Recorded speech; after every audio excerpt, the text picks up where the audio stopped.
Hey, good evening, Gwinnett County and all of Georgia. I'm your president of the NAACP Gwinnett County branch here in Gwinnett County, Georgia. Just want to give y'all some quick updates. This is the presidential update. I'll try to do a few of these when I can, at least once every quarter, if possible. But just a few updates on what's happening in and around that our organization has been advocating for, or either working on, or upcoming events.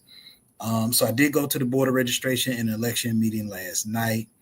There were a few people that were removed off the voter rolls due to being at an address which, according to Georgia law, is deemed a restricted address. So please go to www.mvp.sos.ga.gov.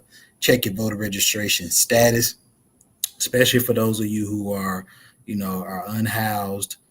Their Georgia law is really targeting a lot of unhoused people from being able to vote. So please make sure, whether you house or unhoused, please check your voter registration status, because even if you do got a residential place, they're purging people off the rolls, especially for those of you who may have multiple addresses. Maybe you got an address that your daughter or son, they're in school and you're on their apartment, and that's an additional address and it's out of state or in a different part of the state. Please check it. Please check your status. And like I said, www.mvp.sos.ga.gov. One thing I did not hear at the meeting was an update from a policy perspective, due to some of the concerns that myself, as well as others within our organization, have raised about the poor signage at Rose Jordan Park as an early voting precinct. So please rest assured we will follow up with the board of registration and election members, as well as the election supervisor, about whether any policies will be implemented to start having signs be mandatory, not only at Rose Jordan, but throughout other early voting as well as election day precincts. Because for those of you who are familiar with Rose Jordan Park in Lawrenceville, we know that that is a pretty large park. The community center sits in the very back of the park. You have to drive past the apartment building, which makes it challenging for voters to know where to go when they're looking to vote. A couple of updates from some of the events we've had recently. So Sunday we had our civic education forum, and that was on the role of local government here in Georgia. So if you have not watched that, please go to our Facebook page, go to our YouTube page, check it out. It was very well done. I want to thank Mrs. Phyllis Richardson, our first African American to serve as city clerk in the city of Snellville. So she was on to break down the role of city council, the role of mayor, and also the different forms of government that exist within Georgia. As we learned, there was about 4 or 5 different forms of government that exist. 3 that were specific to Gwinnett County, but as we know, there are others that exist throughout the state. And so she did a really great job on Sunday evening breaking that down. The other event we had was Monday, our educational town hall.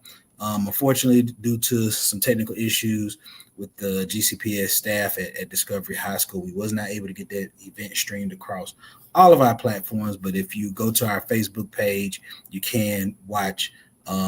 We got a good hour to maybe an hour and 20 minutes of content from the educational town hall, and we hope to have a even bigger turnout next later on next year, when there's a new superintendent in place to talk about the different milestones and some of the data that'll be coming out from last school year, that'll be coming out at the end of this year.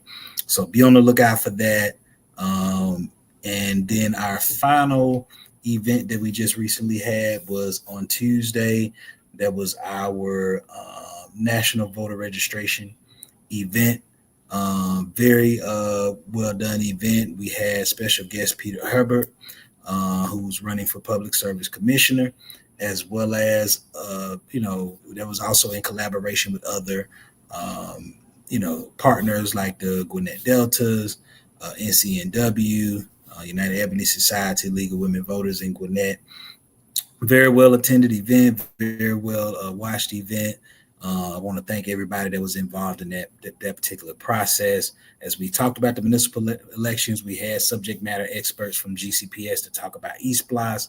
So for those who may have watched our educational town hall on Facebook, We didn't get into real much detail about eSplice. That was more focused on the KPIs and where GCPS was at, as we had interim superintendent Dr. Taylor, as well as many members from his staff, Dr. Caldwell, and I'm going blank on the other two people, Dr. Parker and Dr. Thigpen. There I go.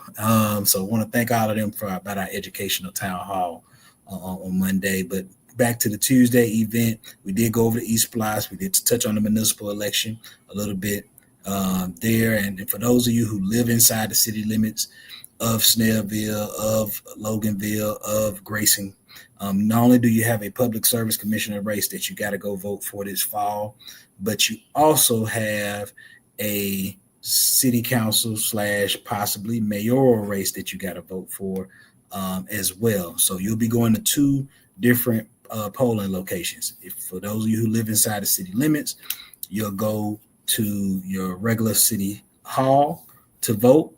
I do know there are a few municipalities that don't vote at city hall. They may vote at a park or something like that, or a community center. I think Loganville typically votes at a different precinct than their regular city hall for their local elections or municipal elections.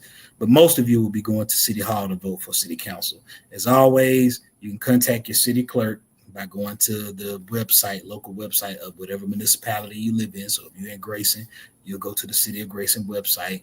You can reach out to them and they can verify whether you come into Grayson City Hall to vote.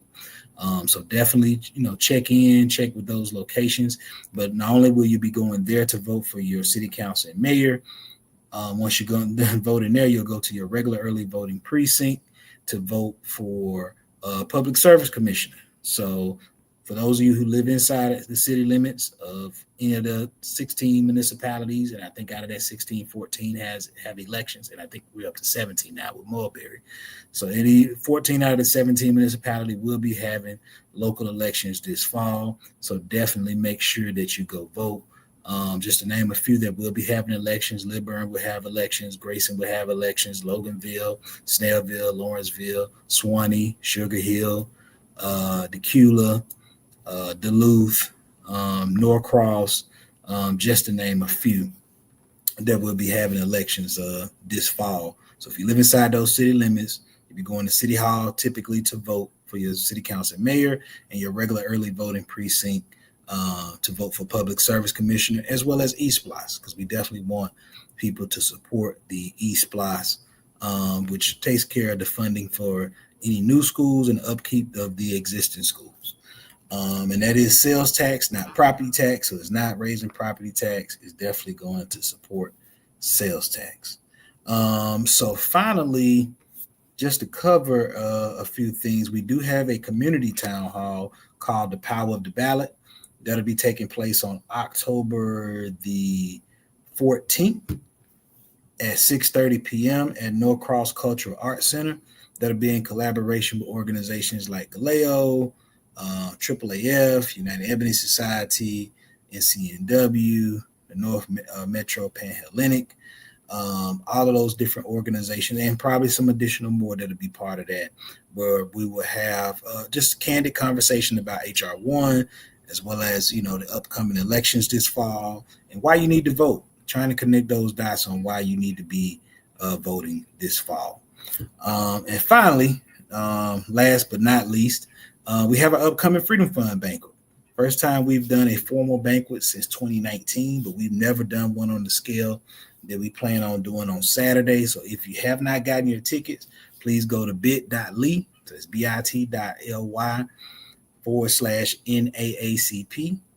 FFB 2025, and it's flashing across the bottom of the screen.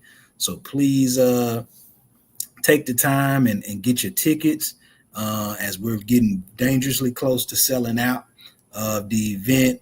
But there's still time, if you have not purchased your tickets, to get your tickets, take advantage. We're looking forward to having a wonderful event.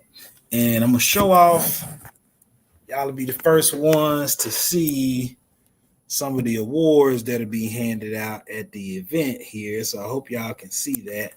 I'm trying to get my camera low enough to where some of those awards are visible. And we've already announced the nominees for those awards, so you can go to our Instagram page, Facebook page, Twitter page, any social media platform, Facebook page, and see who some of the nominees are for some of these awards that we'll be handing out. I want to thank all of the NAACP members that took the time to vote on those nominees. Please do not ask me at the banquet if you won. I have no idea because I told them not to tell me. I want to be just as surprised as who wins these awards as everybody else. So I don't know who won. I have no idea about any of that. That's all I will say about the awards. The winners will be announced at the actual banquet, but thank you to all the members that did get a chance to vote. The voting was only open for 1 week, so if you didn't vote within that week, or if you didn't email the secretary to say, hey, I see y'all, I heard y'all send something out about voting for nominees and I didn't get anything, I apologize. You have to vote next year in 2026. But as always, the secretary is always the point of contact. If you're not getting any email correspondence from us and you're a paid member of our organization and we're sending things out or we're posting things and you're not aware that, you haven't been getting that correspondence, as always, reach out to the secretary. She or he, in this case, she is always a point of contact for anything with our organization that you may not be receiving as far as correspondence.